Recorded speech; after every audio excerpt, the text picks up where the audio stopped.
Good evening बच्चों। मैं मनोज राजहंस Deoghar foundation के पटल पर आज आप लोगों से मैथ्स के बारे में कुछ डिस्कस करने के लिए रूबरू हो रहा हूं।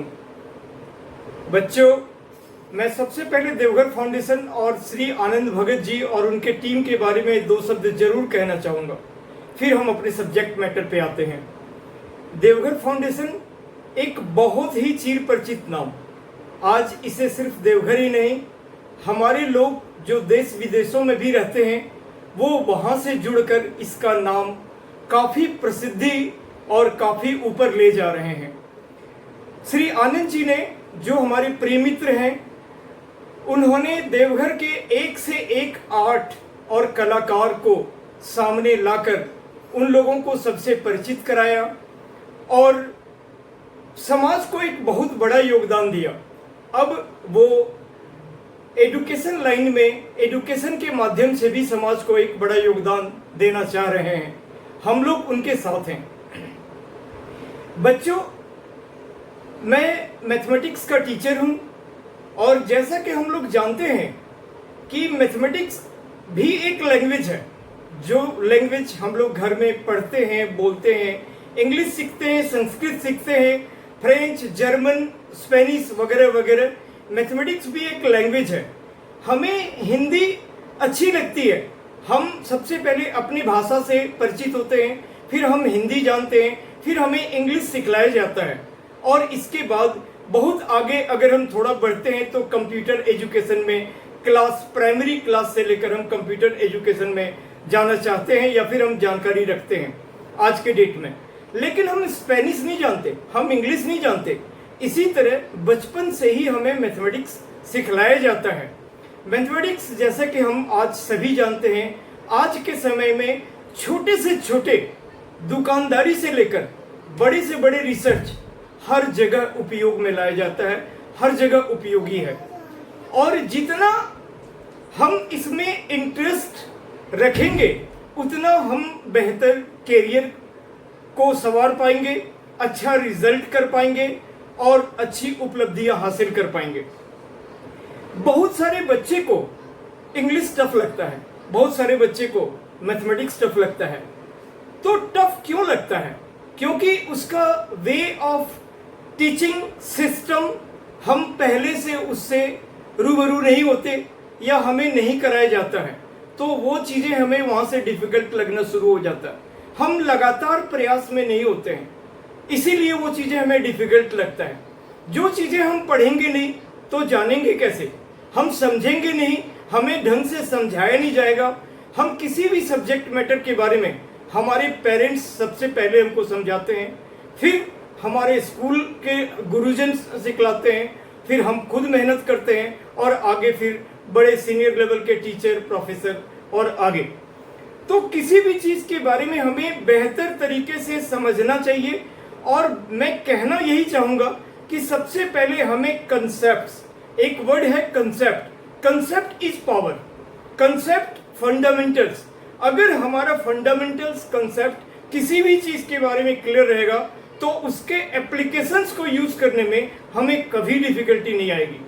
वो कंसेप्ट्स पूरी मैथमेटिक्स यही ऐड, सब्ट्रैक्ट, मल्टीपल और डिवीजन पे बेस्ड है। हम जो आगे पढ़ते हैं, जो बोर्ड मास रूल्स और वगैरह वगैरह, तो सबसे पहले हमें जानना पड़ता है ये कैसे होता है। लेकिन एक स्टेज के बाद हम हर चीज़ें वो करके नहीं देखते कि ये कैसे होता है, ये हम मान कर चलते हैं कि ये होता है। क्योंकि हर जगह, जैसे हम कॉलेज में होंगे तो वहाँ पे हम जानते हैं, या 11th क्लास में होंगे तो a+b का होल स्क्वायर हमने बचपन में 5th क्लास में, 4th क्लास में पढ़ लिया। तो आगे 7th और 8th में जब हम यूज करते हैं तो हम जानते हैं कि a+b का होल स्क्वायर a² + 2ab+b² होता है। लेकिन जब हम इसको पढ़ते हैं तब हमें a+b × a+b करके जानना चाहिए। बच्चों, मैथमेटिक्स में बहुत से एरिया हैं जिनको छोटे छोटे शब्दों में हम थोड़ा सा इंट्रोड्यूस करते हुए किसी एक टॉपिक के बारे में बात करना चाहेंगे। जैसे हम लोग शुरू में, जैसे हमने कहा कि हम एडिशन सब्ट्रैक्शन पढ़ते हैं, उसके बाद हम अलजेब्रा पे आते हैं। अलजेब्रा कॉमर्स, उसके बाद फिर हम आगे ज्योमेट्री पे मूव करते हैं। मेंसुरेशन है, स्टैट्स है, प्रोबेबिलिटी है, और इस तरह के ढेर सारे बेसिक मैथ्स से लेकर बिल्कुल हायर मैथ्स पे हम जाते हैं।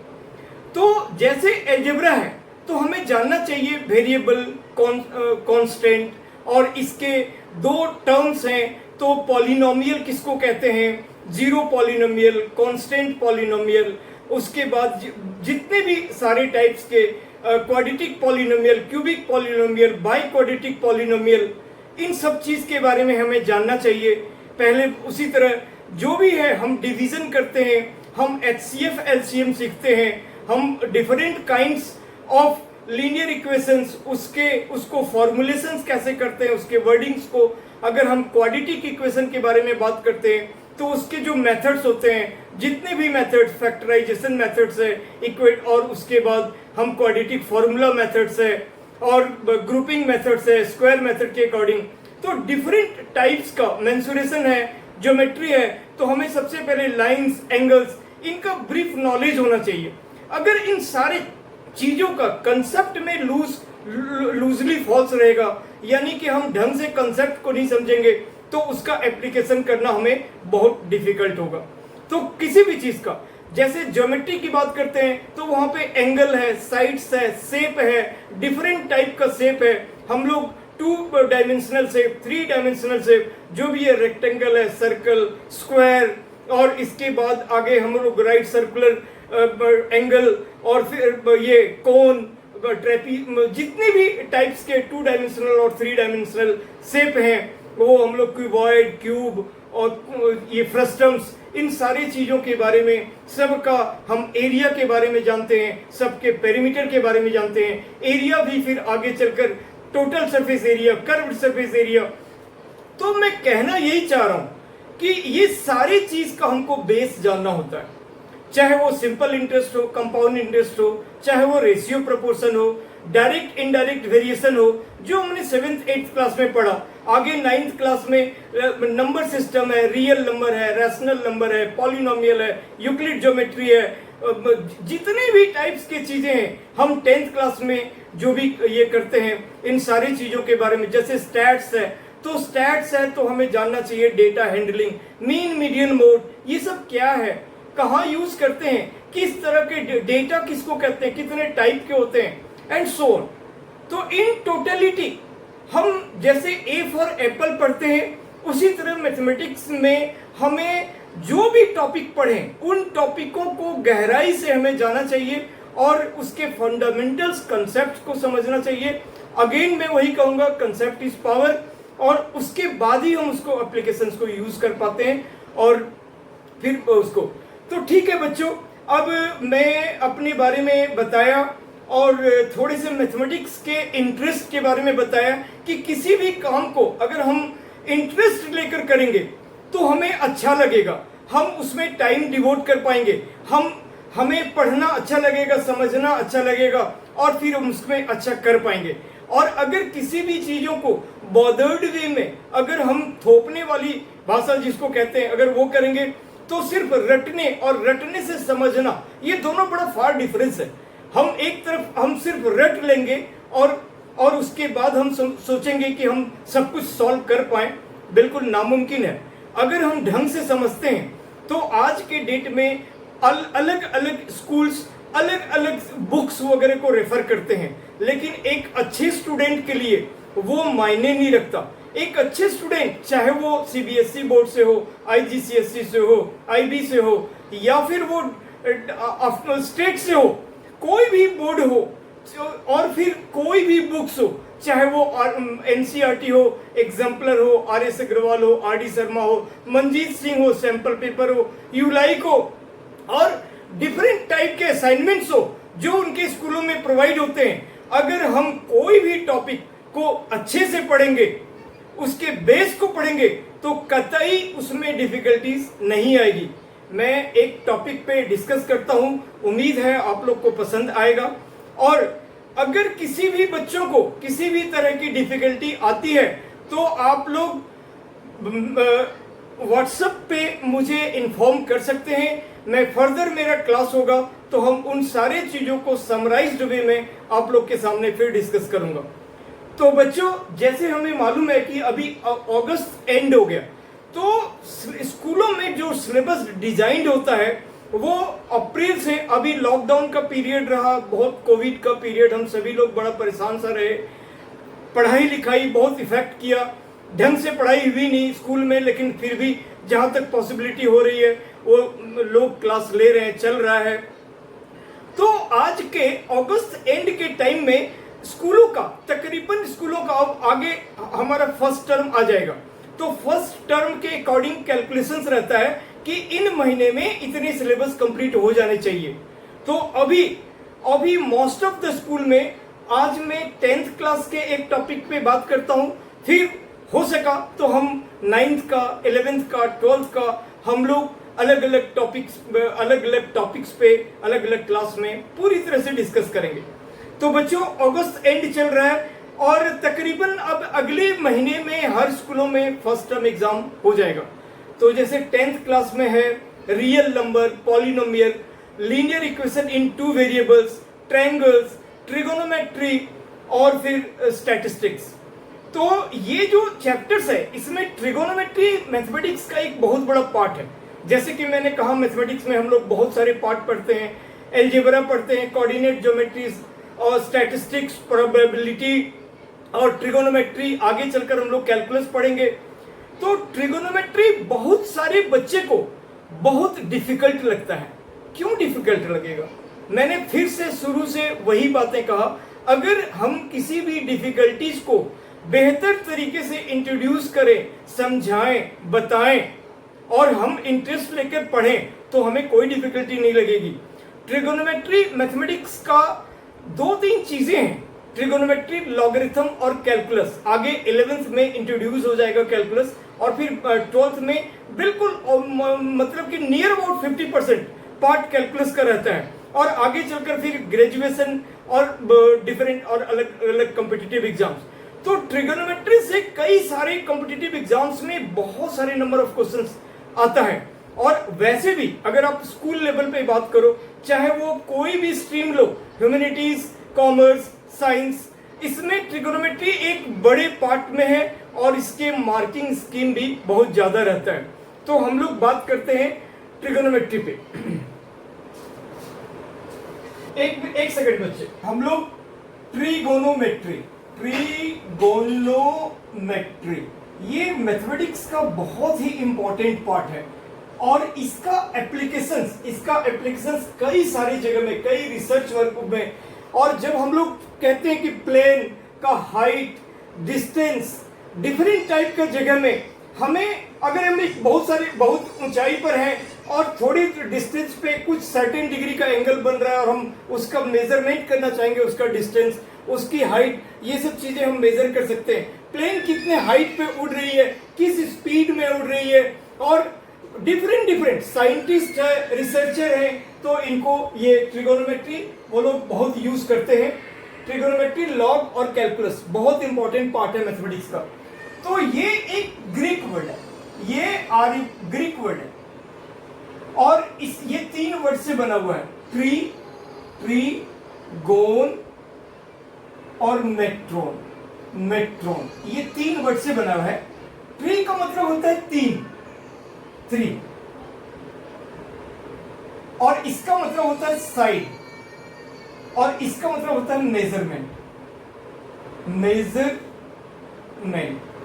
तो मेजरमेंट ऑफ 3 साइड्स, हम लोग ट्रिगोनोमेट्री में बेसिकली मेजरमेंट ऑफ 3 साइड्स पढ़ते हैं। अब जैसा कि हमने कहा कि हर एक चीज का पहले बेस हमें जानना होता है। यहाँ पे ट्रिगोनोमेट्री में हम लोग राइट एंगल ट्रायंगल को लेकर चलते हैं और सब कुछ इसी के सराउंडिंग्स है, सब कुछ राइट एंगल ट्रायंगल। अब ट्रायंगल का कैटेगरी हम एंगल वाइज कुछ डिफरेंट होते हैं, साइड वाइज डिफरेंट होते हैं। अब हमें जानना चाहिए एक्यूट एंगल ट्रायंगल किसको कहते हैं, ऑब्ट्यूज एंगल ट्रायंगल किसको कहते हैं, राइट एंगल ट्रायंगल किसको कहते हैं, ये हमें जानने की जरूरत होनी चाहिए। फिर सारे एंगल्स के बारे में हमें जानना चाहिए, तो जो बचपन में हम लोग पढ़ते आ रहे हैं।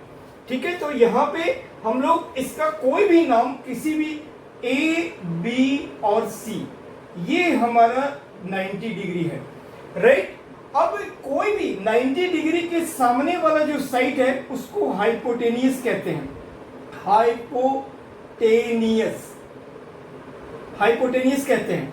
और इसके बाद जो रेखा जो साइड्स हमारी खड़ी है उसको हम परपेंडिकुलर कहते हैं, परपेंडिकुलर कहते हैं। और तीसरा साइड को हम बेस कहते हैं, इसको स्मॉल p, स्मॉल b और स्मॉल h से डिनोट करते हैं। तो सबसे पहले ट्रिगोनोमेट्री का ये मीनिंग हुआ, इसका मतलब हुआ 3 मेजरमेंट ऑफ 3 साइड। और यहाँ पे हम पूरी ट्रिगोनोमेट्री एक राइट एंगल ट्रायंगल के रिस्पेक्ट में बात करते हैं, ऑब्ट्यूज या अक्यूट एंगल ट्रायंगल के रिस्पेक्ट में बात नहीं करते हैं। तो पाइथागोरस जो थे, पाइथागोरस ने यहाँ पे एक पाइथागोरस थ्योरम यहाँ पे हमने पढ़ा है, पाइथागोरस थ्योरम, पाइथागोरस थ्योरम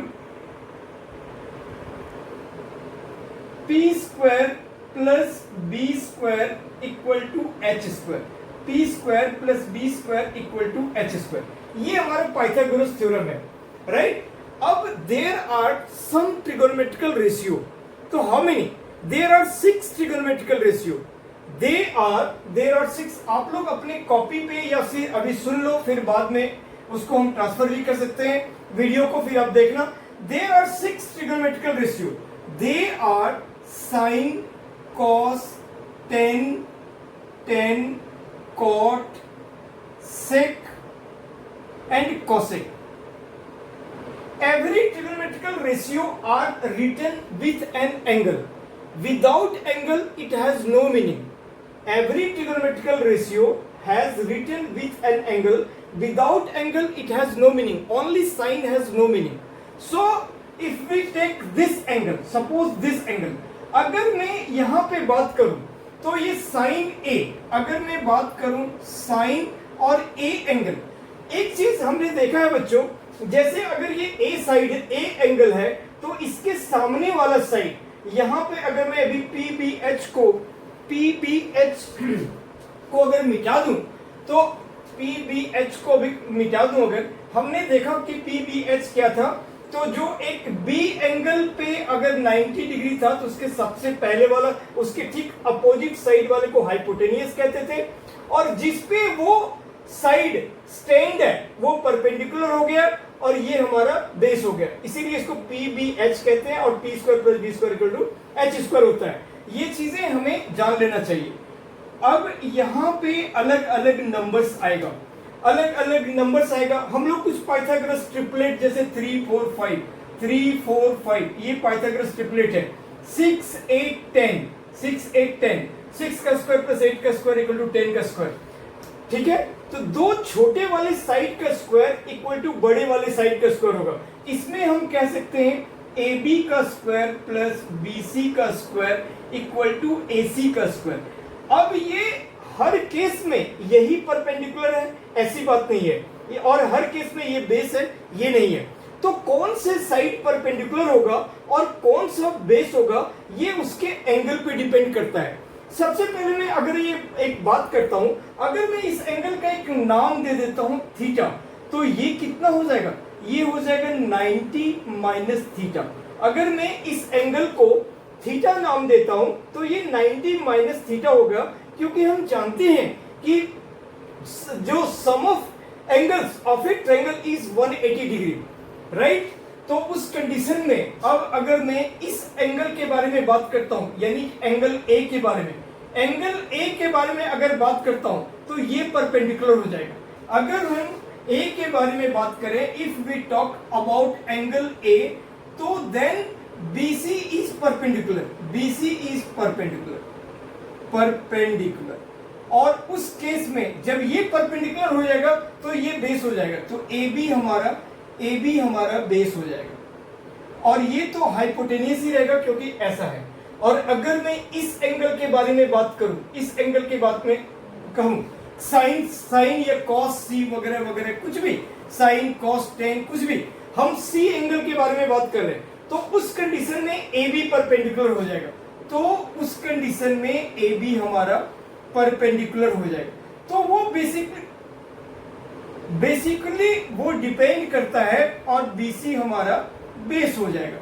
तो डिपेंड करता है एंगल पे, ऐसा नहीं है कि हर केस में ये परपेंडिकुलर और बेस होगा। जिस टाइप जो एंगल लेंगे उसके ठीक सामने अपोजिट वाला, वो उसके ठीक अपोजिट वाला ये हमारा कहलाएगा परपेंडिकुलर। और अगर ये परपेंडिकुलर है तो इसको कहेंगे adjacent side of angle A, adjacent side, right, adjacent side of angle B. यहाँ पे अगर ये परपेंडिकुलर है तो इसको हम adjacent side of angle B कहेंगे, ठीक है। तो इस तरह से अब हम ट्रिगोनोमेट्री में पूरी ट्रिगोनोमेट्री का एक समराइज अगर मैं बात करूं तो हम लोग क्या क्या पढ़ते हैं ट्रिगोनोमेट्री, सब इसमें हम लोग 4 टाइप का चीजें पढ़ते हैं। एक ट्रिगोनोमेट्रिक रेशियो, फिर ट्रिगोनोमेट्रिक रेशियो पढ़ते हैं, फिर trigonometric ratio in complement angles पढ़ते हैं, ट्रिगोनोमेट्रिकल टेबल पढ़ते हैं और ट्रिगोनोमेट्रिकल आइडेंटिटीज पढ़ते हैं। तो मुख्यतः इनमें हम लोग पूरी ट्रिगोनोमेट्री के अंदर में ये 4 बातें, ये 4 टॉपिक्स पढ़ते हैं। तो अब हम लोग आते हैं एक एक चीज के बारे में।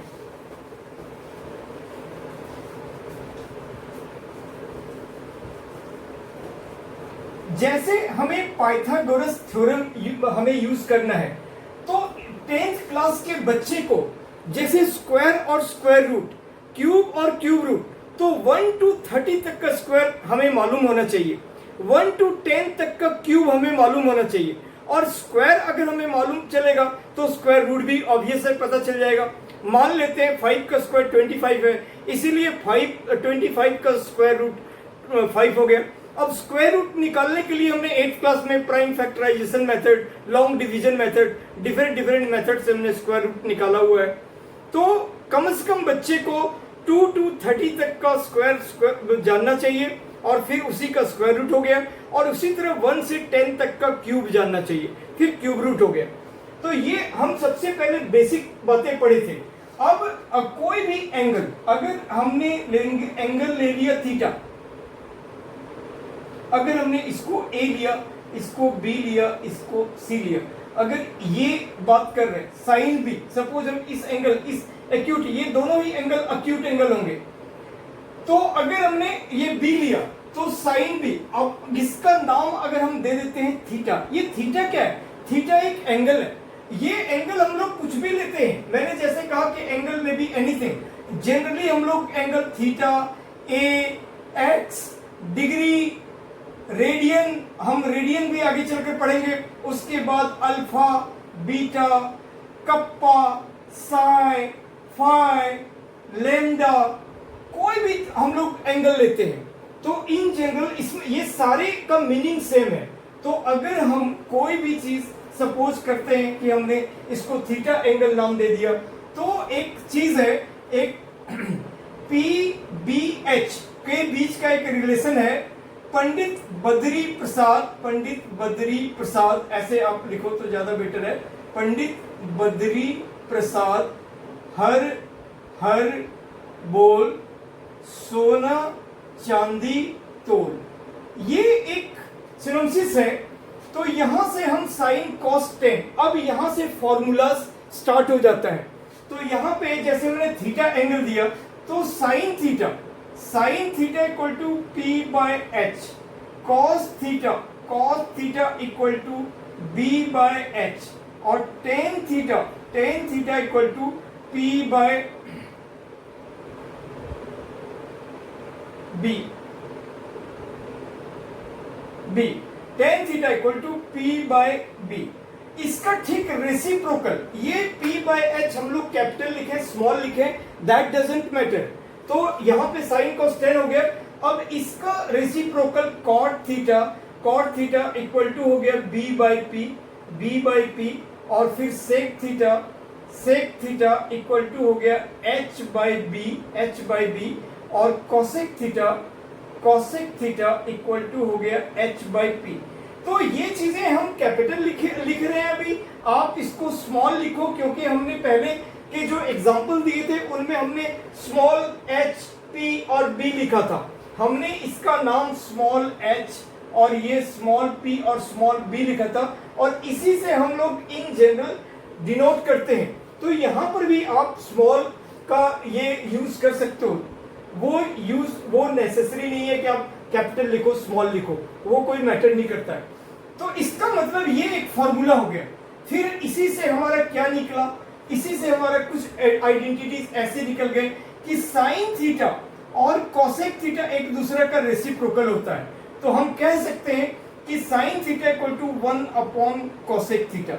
बहुत छोटी छोटी बातें हैं, और अगर हम वही बेस पे अगर हम देखेंगे तो हमें कोई प्रॉब्लम नहीं होगा। पहले हम जान लिए कि ये पंडित बद्री प्रसाद हर बोल, तो ये साइन कॉस टेन, तो साइन हो गया p बाय एच, कॉस हो गया b बाय एच, और टेन हो गया p बाय बी। और कॉट जो है वो टेन का रेसिप्रोकल होता है, टेन का रेसिप्रोकल, तो ये हो गया b by p. Sec cos का रेसिप्रोकल होता है तो b बाय एच, तो ये हो गया h बाय बी। और ये कोसेक साइन का रेसिप्रोकल होता है तो h बाय पी।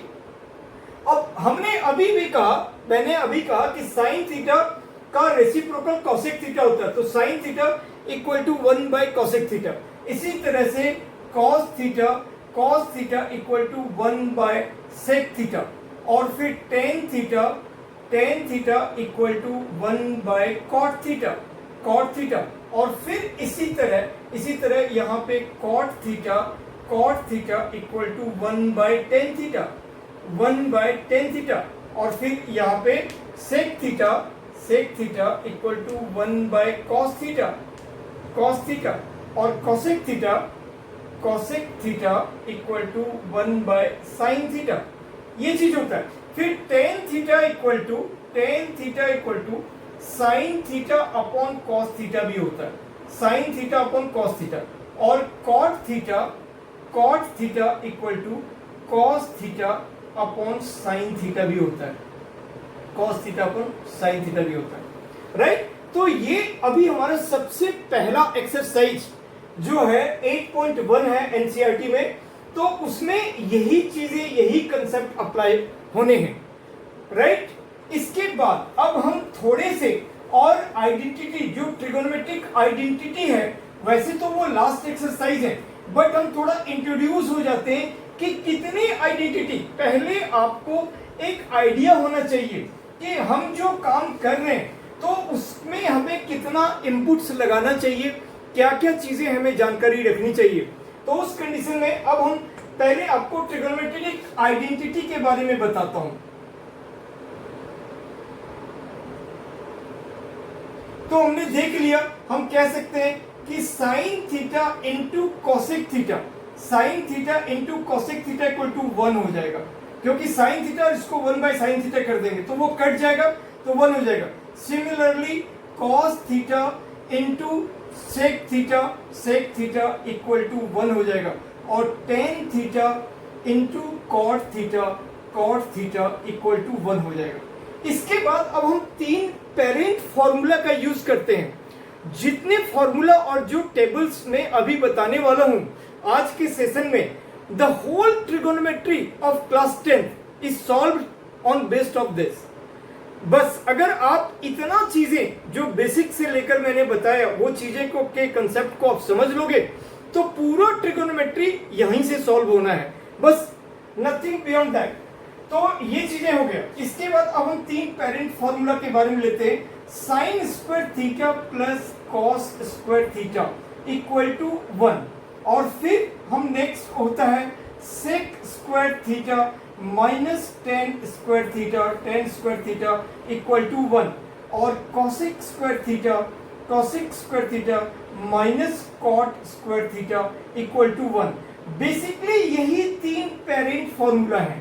अब इसके जो सब्सिडरी फॉर्मूला है, जो फॉर्मूले इससे निकलते हैं, वो हम पहले वाले पार्ट पे आते हैं। सपोज ये फर्स्ट, ये सेकंड और ये थर्ड है, हम पहले वाले फॉर्मूला पे आते हैं। हमें यही इनफैक्ट ये 3 फॉर्मूला याद रखने हैं।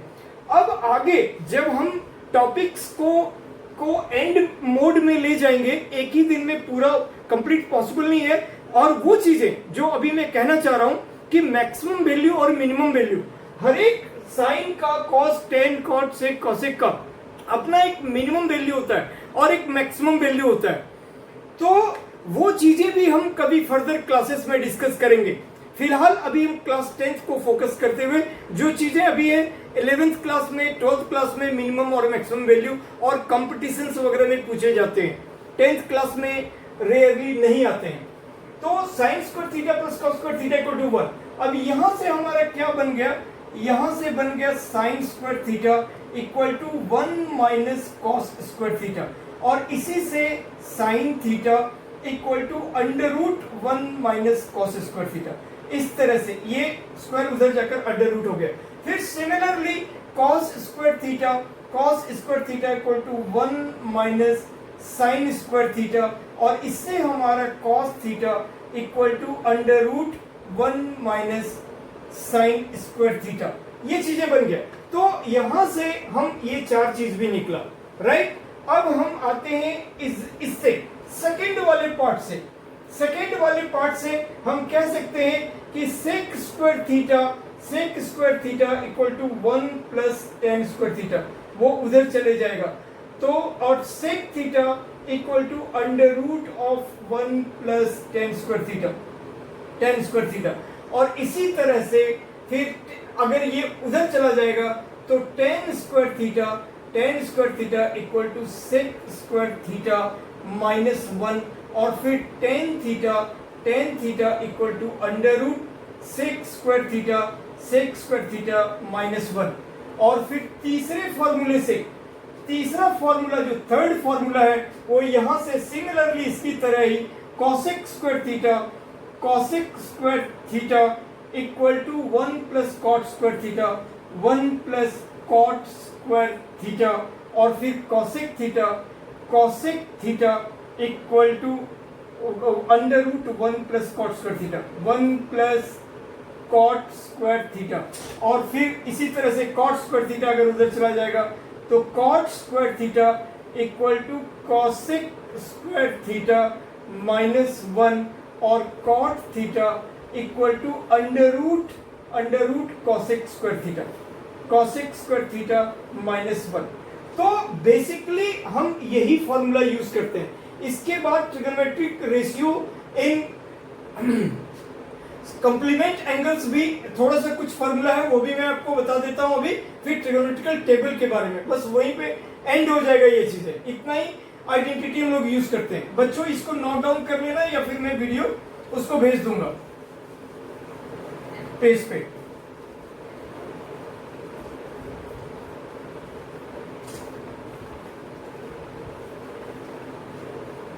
फिर नेक्स्ट क्लास में हम लोग इसके क्वेश्चंस को लेंगे। Trigonometric ratio of complement angles, उसमें हम कुछ फॉर्मूला का यूज करते हैं। Sine 90 minus theta equal to cosec theta, cos 90 minus theta equal to sine theta, tan 90 minus theta equal to cot theta,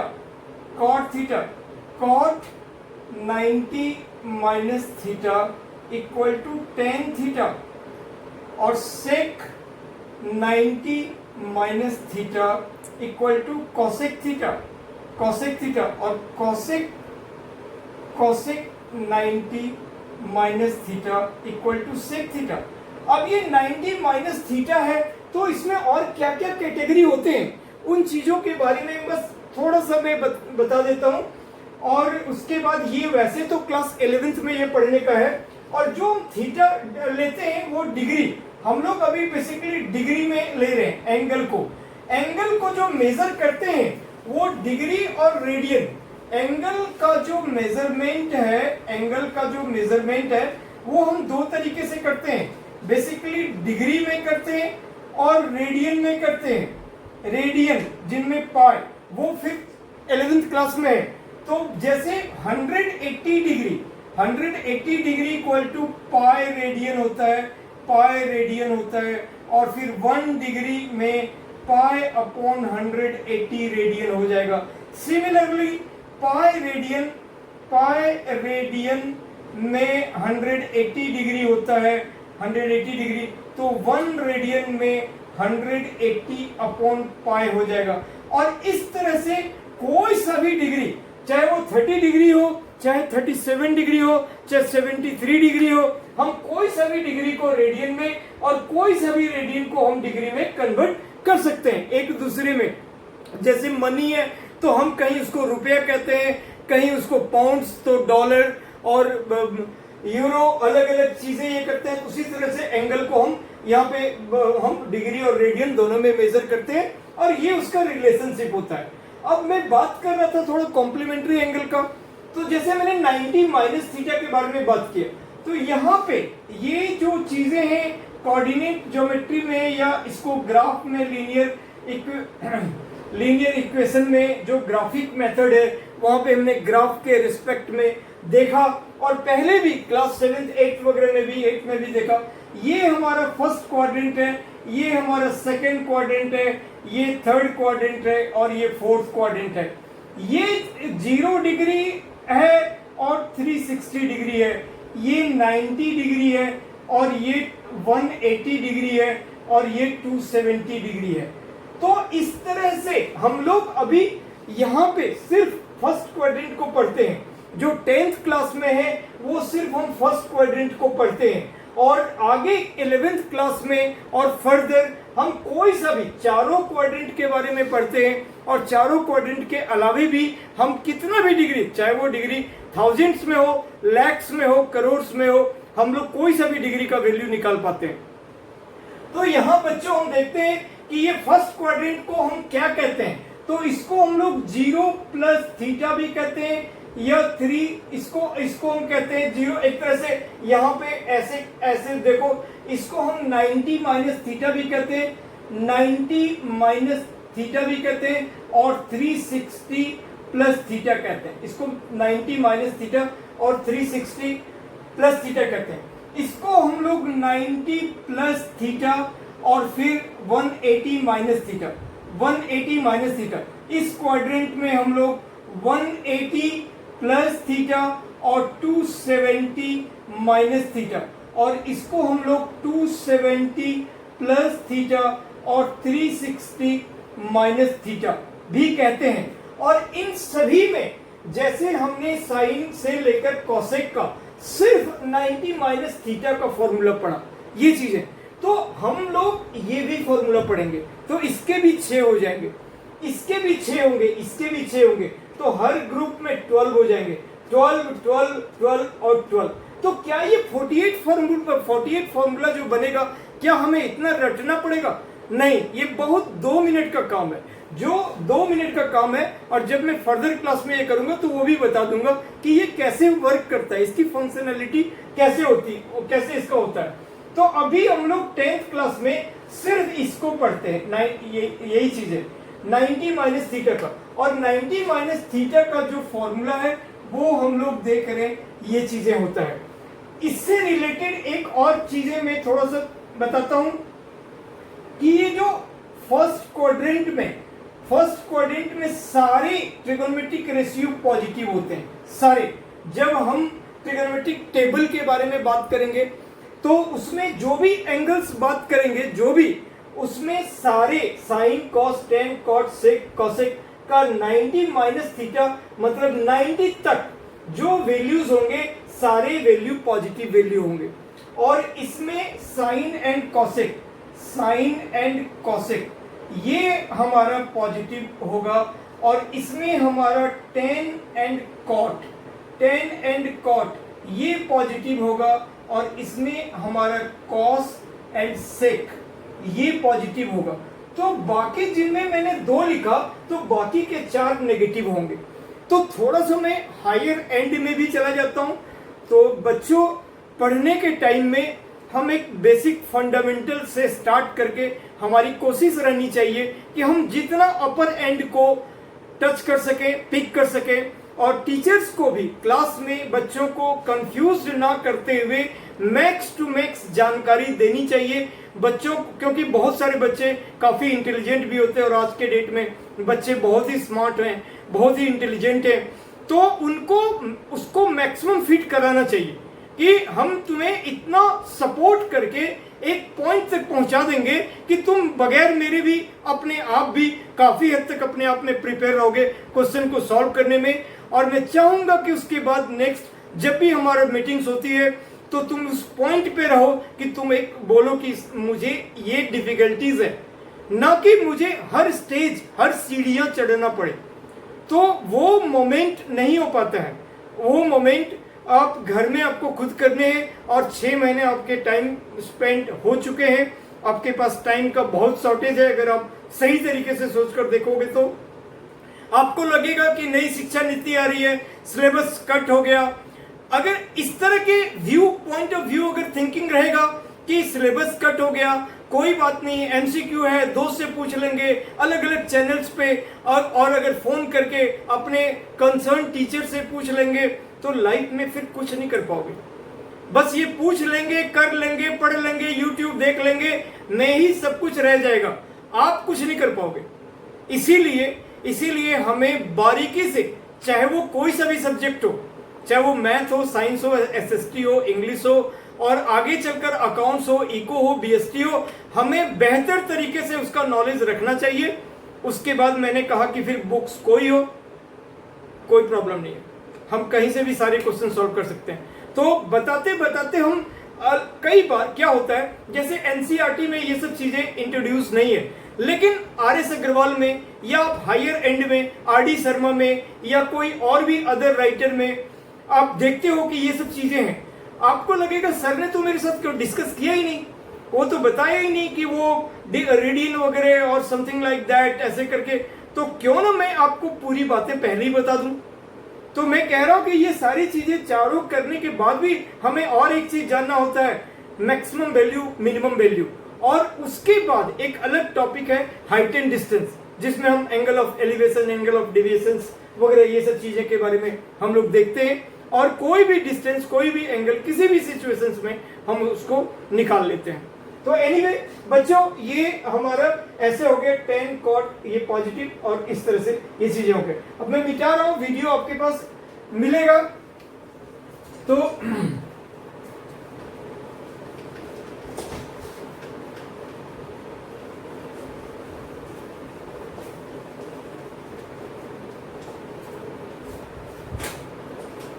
ये कंप्लीट फंडामेंटल्स था हमारा 10th क्लास के लिए। अब एक और चीज हम लोग बात करेंगे, ट्रिगोनोमेट्रिकल टेबल, वो कैसे बनाते हैं, और ये चीज जान लेंगे, फिर हम आज स्टॉप कर देंगे। उसके बाद फर्दर जो क्वेश्चंस हैं, वो क्वेश्चंस भी हम इनिशियल लेवल पे स्टार्ट करेंगे, और फिर बहुत हायर एंड पे आप लोग जहां तक जाना चाहोगे आप मुझे मैसेज करना, तो मैं आपको हर एक तरह का सिचुएशंस को, और वैसे भी आप लोग इतना रेडी हो जाओगे कि काफी क्वेश्चंस सॉल्व खुद कर पाओगे। एनीवे, तो आप देखो, अब हम लोग पढ़ते हैं ट्रिगोनोमेट्रिकल टेबल।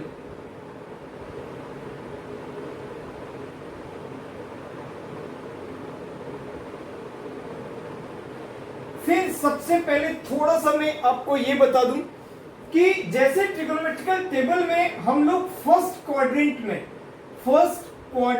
में सिर्फ डिग्री जो होता है उन डिग्री के बारे में पढ़ते हैं, like 0 degree, 30 degree, 45 degree, 60 degree और 90 डिग्री। क्या इसके और हम कोई दूसरे डिग्री नहीं पढ़ते हैं? 7.5 डिग्री या 15 डिग्री या कोई भी 22.5 डिग्री या कोई सा भी डिग्री, 81 डिग्री, कोई भी पढ़ते हैं? तो इन जनरली हम लोग इन डिग्री का वैल्यूज लेते हैं, क्योंकि ये एक इंटीजर में आता है। ये इसका वैल्यू जो है एक इंटीग्रल वैल्यू है। अदरवाइज बाकी हम किसी भी डिग्री को निकालते हैं, और डिग्री नहीं, इसके अंदर में आप पढ़ोगे, जब भी हम 11th क्लास में पढ़ोगे कि ये डिग्री को भी हम दो तरीके से मेजर करते हैं। ये जो डिग्री है, डिग्री को भी हम दो तरीके से मेजर करते हैं। एक करते हैं सेंटीजेसिमल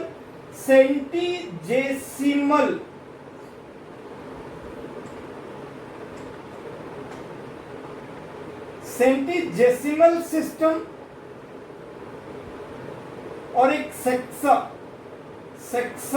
सेक्साजेसिमल सिस्टम। ये चीजें तो डिग्री को भी हम लोग दो तरीके से मेजर करते हैं, ठीक है, सेंटीजिस्मल और सेक्साजिस्मल। तो कोई सा भी चीजें, ये जो डिग्री है 0, 30, 45, 60, 90 के बाद अगर हम कोई भी डिग्री का एग्जांपल लें तो उनका इंटीग्रल वैल्यू ना आके डेसिमल में आता है। तो यहाँ पे हम पूरे पूरे नंबर्स के बारे में बात करते हैं, ठीक है, इंटीजर्स के बारे में बात करते हैं। इसलिए फर्स्ट क्वाड्रेंट में हम सिर्फ 0, 30, 45, 60 और 90 डिग्री को स्टडी करते हैं, राइट। ये 30 का गैप होता है, यहाँ पे 15 का गैप है।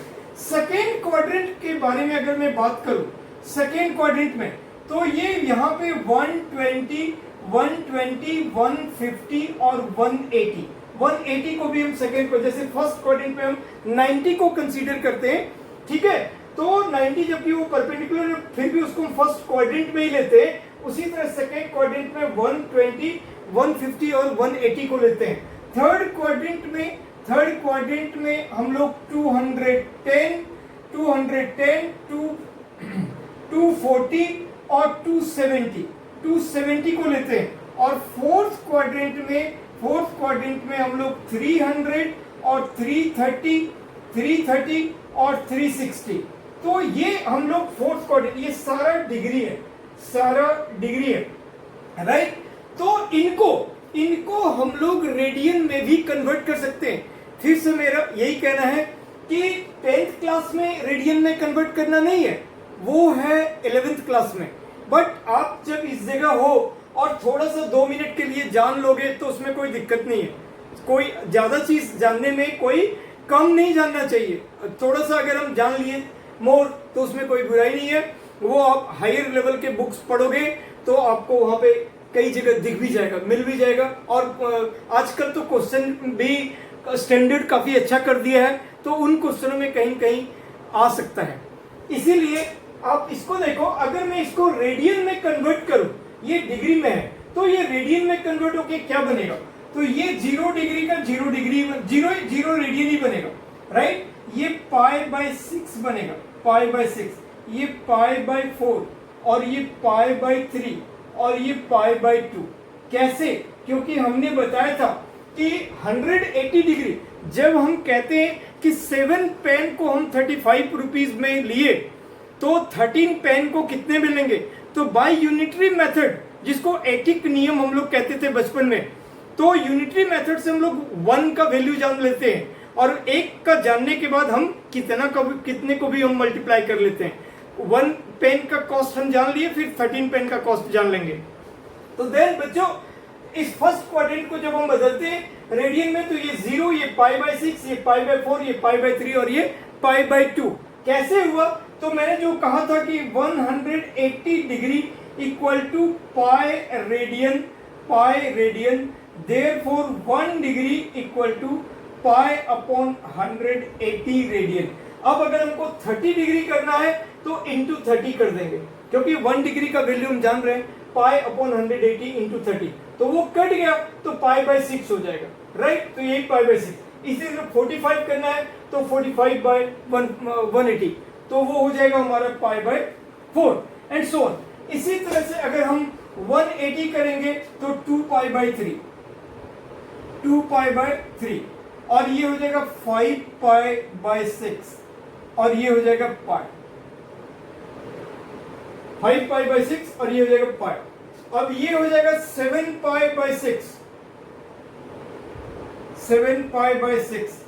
और 4π/3 और ये हो जाएगा 3π/2 और ये हो जाएगा 10π/6 यानी 5π/3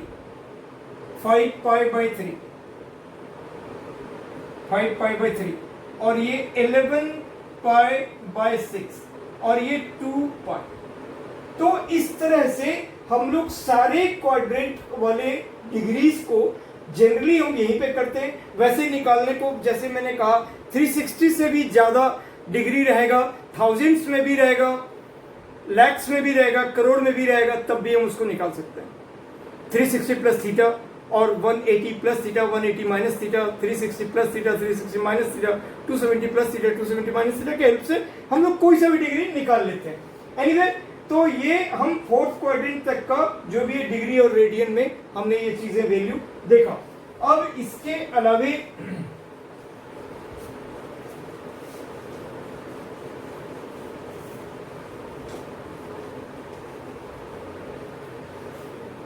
अब बच्चों एक हम लोग ट्रिगोनोमेट्रिकल टेबल, ट्रिगोनोमेट्रिकल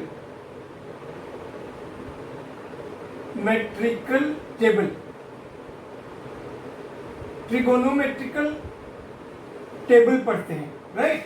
तो यहाँ पे हमारा 0 डिग्री, 30 डिग्री, 45 डिग्री, 60 डिग्री और 90 डिग्री का सभी ट्रिगोनोमेट्रिक ये में साइन, कॉस, टेन, कॉट, सेक, कॉसेक, इनका वैल्यू हम लोग निकालते हैं। बहुत सारे बच्चे साइन के वैल्यू को लर्न करते हैं और उसके बाद उसको रिलेट करते हैं फिर बाकी सब के लिए। बहुत सारे बच्चे सारे वैल्यू लर्न करते हैं और फिर कंफ्यूजन हो जाती है, उनको फिर मिस कर जाते हैं, फिर तुक्के से जो भी मन में आता है वो चीज डाल देते हैं, गलत होता है। तो बहुत सारे बच्चे पूरी टेबल को लर्न करते हैं, बहुत सारे बच्चे सिर्फ साइन के वैल्यू को लर्न करते हैं फिर आगे बनाते हैं, और बहुत सारे बच्चे सिर्फ अपना लॉजिकली हम 1 मिनट के अंदर में विदिन 60 सेकेंड्स हम टेबल को प्रिपेयर कर सकते हैं। तो इस तरह से जैसे ये चीजें हैं, हमें कैसे बनाना चाहिए इसको। सपोज हमें बिल्कुल नहीं मालूम किसका क्या वैल्यू होगा, तो उसको बनाने के हमें क्या करना चाहिए, इसको आप 0/4, 1/4, इसका एक टेक्निक है, 2/4, 3/4 और 4/4 ऐसा कर दो और यहाँ पे सब पे रूट लगा दो, सब पे रूट लगा दो। 0/4 से लेकर 4/4 कर दिया और सब पे रूट लगा दिया। अब 0 बाय एनी नंबर, अब हम लोग आते हैं यहाँ पे एक चीज, 0 by any number, 0 by any number वो क्या होता है, वो 0 ही होता है। 0 बाय एनी नंबर, और अगर एनी नंबर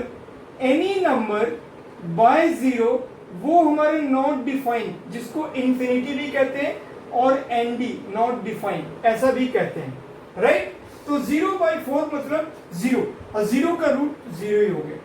1/4 का रूट मतलब 1/2, 1/2 ये 1/2 है, इसलिए इसका रूट हो गया 1 का रूट 1 ही, और 4 का रूट हो गया ये, सॉरी वो ये 1/2 हो गया, ये कट के पहले 1/2 और 1 का हो गया 1 और 2 के हो गया √2, और फिर ये हो गया √3/2 और हो गया ये 1। तो इससे हम 0/4, 1/4, 2/4 से और सब का रूट लगा देंगे, इससे हमें अपने आप साइन का वैल्यू मिल गया। साइन का वैल्यू मिलने के बाद अब हम बहुत ही इजी है, कॉस का वैल्यू बस इसको ऐसे उल्टा कर देंगे, ये यहाँ आ जाएगा, ये √3/2 और ये हमारा 1/√2, ये यहाँ चला जाएगा 1/2 और ये 0। तो जो साइन 0 का वैल्यू होता है वही कॉस 90 का होता है, और जो साइन 90 का होता है वही कॉस 0 का होता है। इसी तरह जो साइन 30 का वही कॉस 60 का, जो साइन 45 का तो वही कॉस 45 का। एक छोटा सा सवाल ये भी आता है कि if sine theta equal to cos theta, if sine theta equal to cos theta, then theta is, तो थीटा इज क्या हो जाएगा 45 degree, theta equal to 45 degree, जिसको हम π/4 भी कहेंगे, राइट। क्योंकि 45 डिग्री के केस में दोनों वैल्यू सेम है, 45 डिग्री के केस में दोनों वैल्यू हमारे सेम है। तो अब 10 होता है साइन बाय कॉस, तो 0/1 तो वो 0 ही हो गया। अब दिस अपॉन दिस तो ये हो गया 1/√3, और दिस अपॉन दिस तो 1, 10, 45, 1, फिर दिस अपॉन दिस तो √3 और 1/0 तो इंफिनिटी। सेम सिमिलरली फिर ये वैल्यू यहाँ पे आ गया, तो ये इंफिनिटी, ये √3, 1, 1/√3, 1/√3 और ये 0, ये हो गया हमारा कॉट का वैल्यू। अब हम आते हैं सेक, तो 1/cos, 1/cos जो है वो sec होता है 1/cos, तो 1/1 तो ये 1 हो गया। 1/this यानी जो sec है वो cos का रेसिप्रोकल है, तो ये 2/√3 हो गया, 2/√3, राइट। ये हो गया √2 और ये हो गया 2 और ये 1/0 मतलब फिर से इंफिनिटी और यहाँ पे इंफिनिटी और ये 2 और ये √2 और फिर 2/√3 और 1। तो साइन थीटा का वैल्यू इंक्रीज करता है, कहां से कहां तक? साइन का वैल्यू 0 से 1 तक इंक्रीज करता है, कॉस का वैल्यू डिक्रीज करता है 1 से 0, फिर टेन का वैल्यू इंक्रीज करता है 0 टू इंफिनिटी, कॉट का डिक्रीज करता है, इसका इंक्रीज करता है, इसका डिक्रीज, इसका इंक्रीज करता है, इसका डिक्रीज करता है, और इसका फिर सेक का वैल्यू 1 टू इंफिनिटी इंक्रीज करता है, ये डिक्रीज करता है। ये सिर्फ फर्स्ट क्वाड्रेंट में ऐसा है, फिर सेकंड क्वाड्रेंट में थोड़ा सिस्टम बदल जाता है। तो इस तरह से हम लोग देखते हैं कि ट्रिग्नोमेट्रिक टेबल को भी बड़े आसान तरीके से हम उसको 1 मिनट में बना सकते हैं। लास्ट पेज में एग्जाम में आ गया तो 1 मिनट में अगर कोई भी वैल्यू कंफ्यूजन में आ रहा है कि भाई 1060 का वैल्यू क्या है या 1030 का वैल्यू क्या है या किसी भी चीज का sec 60 का वैल्यू क्या है, तो हम उसको 1 मिनट में बना सकते हैं। तो अगर देखा जाए तो हमने चारों एक्सरसाइज को कवर कर लिया। जो 4 एक्सरसाइज हमारे एनसीईआरटी बुक में है वो उनमें सारी चीजें ट्रिग्नोमेट्रिक रेशियो है, फिर trigonometric ratio in complement angles है, सम अदर एंगल्स है, और फिर ट्रिग्नोमेट्रिकल आइडेंटिटीज है। जितना आइडेंटिटीज मैंने बताया बच्चों उतना ही यूज में है और इससे कोई घबराने की बात नहीं है, कोई डिफिकल्ट नहीं है। और हर डिफिकल्टीज को अगर आप ध्यान से पढ़ोगे, मन से पढ़ोगे तो कुछ नहीं डिफिकल्ट रहेगा। हम अपने टाइम में हम लोग इंग्लिश वगैरह ढंग से नहीं, ना टीचर ना पेरेंट्स ना खुद कुछ नहीं, मतलब हम लोग बहुत सारे हिंदी मीडियम में काफी दूर तक क्लास 5th वगैरह तक पढ़ते थे, तो वो धीरे धीरे उसको डिफिकल्ट ऐसे समझने लगे। तो मैथ्स एक बहुत ही इंटरेस्टिंग चीज है, उसको आप इंजॉय करोगे अगर अच्छा से लोगे तो बहुत सारे वैदिक मैथ्स और ये वो हम बड़े जल्दी सॉल्व कर सकते हैं। तो इस तरह से बच्चों फिर हम मिलेंगे, प्रोबेबली आप लोग को पसंद आया होगा। कोई डिफिकल्टी आई होगी तो आप लोग अपना रिमार्क लिख के रख लेना और उसको हमको कमेंट करना और व्हाट्सअप कर सकते हो।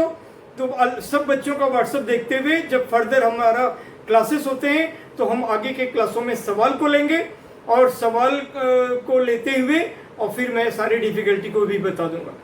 Thank you so much, thank you देवर foundation, thank you Anand ji and Somesh ji and team, thank you so much, bye.